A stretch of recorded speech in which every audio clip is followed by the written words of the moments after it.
High বন্ধুরা, joyful learning YouTube চ্যানেলে তোমাদের প্রত্যেককে ওয়েলকাম জানাই। তো আমরা ইতিমধ্যেই জানি যে 16 এবং 17 তারিখ ফুড এসআই এক্সাম অর্থাৎ খাদ্য দপ্তরের সাব ইন্সপেক্টর পদের পরীক্ষা হতে চলেছে। তো তার জন্য আমরা ফুড এসআইয়ের কিছু ইম্পর্টেন্ট প্র্যাকটিস সেট নিয়ে এসেছি। তো দেখো, প্রথম প্রশ্নটা কি রয়েছে, জার্মানির সংসদ কি নাম? তো জার্মানির সংসদের নাম হচ্ছে বুন্ডে স্ট্যাগ। জার্মানির সংসদের নাম হচ্ছে বুন্ডে স্ট্যাগ। দ্বিতীয় প্রশ্ন দেখো, ফুডগি ভারতের কোন রাজ্যের লোকনৃত্য? তো দেখো, এই ধরনের প্রশ্ন কিন্তু আমাদের আগের বারের ফুড এসআইয়ের প্রিভিয়াস ইয়ারে এসেছিল, কোনটা কোন রাজ্যের লোকনৃত্য। তো এই প্রশ্নটা কিন্তু ফুড এসআই এক্সামের জন্য খুবই গুরুত্বপূর্ণ। তো ফুডগি হচ্ছে ভারতের গোয়ার লোকনৃত্য। কোথাকার? গোয়ার লোকনৃত্য। পরের প্রশ্ন দেখো, চারবাগ থিয়েটার গ্রুপটির প্রতিষ্ঠাতা কে? তো চারবাগ থিয়েটার গ্রুপটির প্রতিষ্ঠাতা হচ্ছে জোছন দস্তিদার। জোছন দস্তিদার। পরের প্রশ্ন দেখো, অপরাজিতা দেবী ছদ্মনামে কে পরিচিত? তো আমরা দেখেছি প্রত্যেক পরীক্ষা, খালি ফুড এসআই নয়, ক্লার্কশিপ, ডাব্লিউবিপি, কেপি, এইরকম ধরনের বিভিন্ন এক্সামে কিন্তু ছদ্মনাম থেকে কোশ্চেন প্রায় এসেই থাকে বলা চলে। তো দেখো, অপরাজিতা দেবী কার ছদ্মনাম? সেটা হচ্ছে রাধারানী দেবীর ছদ্মনাম।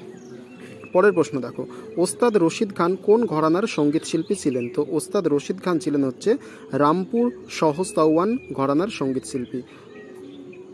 তারপরের প্রশ্ন দেখো, central glass and ceramic research institute কোথায় অবস্থিত? তো অবশ্যই এটা আমাদের পশ্চিমবঙ্গের রাজধানী কলকাতাতে অবস্থিত। বেসবল কোথায় খেলা হয়? বেসবল খেলা হয় ডায়মন্ডে। কোথায়? ডায়মন্ডে।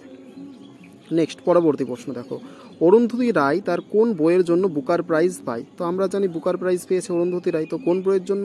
তো তার বইটা আমরা প্রত্যেকে জানি, সেটা হচ্ছে the god of small things বইটির জন্য। পরবর্তী প্রশ্ন দেখো, ডাবলিং কথাটি কোন খেলার সঙ্গে যুক্ত? ডাবলিং কথাটি কোন খেলার সঙ্গে যুক্ত? তো ডাবলিং কথাটি ভলিবল খেলার সঙ্গে যুক্ত। কোন বল? ভলিবল খেলার সঙ্গে যুক্ত। পরবর্তী প্রশ্ন দেখো, বন্দে মাতরম স্কিম কবে চালু করা হয়? বন্দে মাতরম স্কিম 2004 সালে চালু করা হয়েছিল। তার পরবর্তী প্রশ্ন দেখো, 10 টাকার নোটে কোন প্রতীক দেখতে পাওয়া যায়? 10 টাকার নোটে অবশ্যই আমরা প্রত্যেকেই দেখেছি কোণার্কের সূর্য মন্দির দেখতে পাওয়া যায়। তো কোণার্কের সূর্য মন্দির কোথায় অবস্থিত বলো তো? অবশ্যই ওড়িশায়। আচ্ছা, তারপর দেখো, ভারতের প্রথম মহিলা সংসদের সদস্য কে? সেটা হচ্ছে রাধাবাই সুব্রায়ান। রাধাবাই সুব্রায়ান। পরবর্তী প্রশ্ন, লালবাগ ভারতের কোথায় অবস্থিত? লালবাগ ভারতের বেঙ্গালুরুতে অবস্থিত। ইউএনও এর ইন্টারন্যাশনাল কোর্ট অফ জাস্টিস এর বিচারপতিরা কত বছরের জন্য নিযুক্ত হন? তো 9 বছরের জন্য নিযুক্ত হন। সাইথিয়া ভারতের কোন রাজ্যের চিত্রকলা? তো সাইথিয়া ভারতের গুজরাট রাজ্যের চিত্রকলা। সাইথিয়া ভারতের গুজরাট রাজ্যের চিত্রকলা। নিচের কোন ব্যক্তি রাজশ্রী নামে পরিচিত? তো পুরুষোত্তম দাস ট্যান্ডন। পুরুষোত্তম দাস ট্যান্ডন হচ্ছে রাজশ্রী নামে পরিচিত। পরবর্তী প্রশ্ন দেখো, কলকাতার জাতীয় পাঠাগার কবে স্থাপন করা হয়? তো কলকাতার জাতীয় পাঠাগার স্থাপন করা হয় 1948 সালে। কত সালে? 1948 সালে।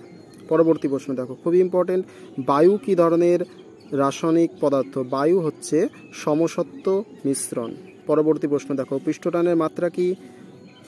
m⁻1, l⁻0, t⁻−2। তো এই ধরনের বিজ্ঞান বেসিক কোশ্চেন কিন্তু প্রত্যেকটা পরীক্ষাতেই আজকাল খুব বেশি পরিমাণে আসছে, সুতরাং এইটা খুব ভালো করে মাথায় রাখতে হবে। পরবর্তী প্রশ্ন, প্রাইড, প্রেজুডিস অ্যান্ড পান্ডিট্রি বইটির রচয়িতা কে? শশী থারুর। শশী থারুর। ভারত ছাড়ো স্লোগানটি কে প্রথম বলেন? অবশ্যই ইউসুফ মেহের আলী প্রথম কিন্তু ভারত ছাড়ো স্লোগানটি দিয়েছিল, এবং ভারত ছাড়ো আন্দোলন কে করেছিল বলতো? মহাত্মা গান্ধী। তারপর দেখো, পার্লামেন্টের পাবলিক অ্যাকাউন্ট কমিটিতে লোকসভা থেকে কতজন সদস্য থাকেন? তো লোকসভা থেকে 15 জন সদস্য থাকেন। নিচের কোন সুলতান সার্ব নামক সেচ কর চালু করেন? সার্ব। তো সার্ব নামক সেচ কর চালু করেছিলেন ফিরোজ শাহ তুগলক। তারপর দেখো, বাদল স্তম্ভ লিপি থেকে পাল বংশের কোন রাজার সম্পর্কে জানা যায়? তো পাল বংশের দেবপাল রাজা সম্পর্কে জানা যায়। নিচের কোন করটি রাজ্যের কর রাজস্বে অন্তর্ভুক্ত হয় না? তো কর্পোরেট করটা রাজ্যের কর রাজস্বের অন্তর্ভুক্ত হয় না। তো এই ধরনের ভিডিও পেতে চাইলে চ্যানেলটিকে অবশ্যই সাবস্ক্রাইব করে পাশে থাকবেন, এবং কোন ধরনের টপিকের ওপর ভিডিও দেখতে চান সেটা অবশ্যই কমেন্ট বক্সে জানাবেন, এবং ভিডিওটি ভালো লাগলে like, share, comment and subscribe করবেন।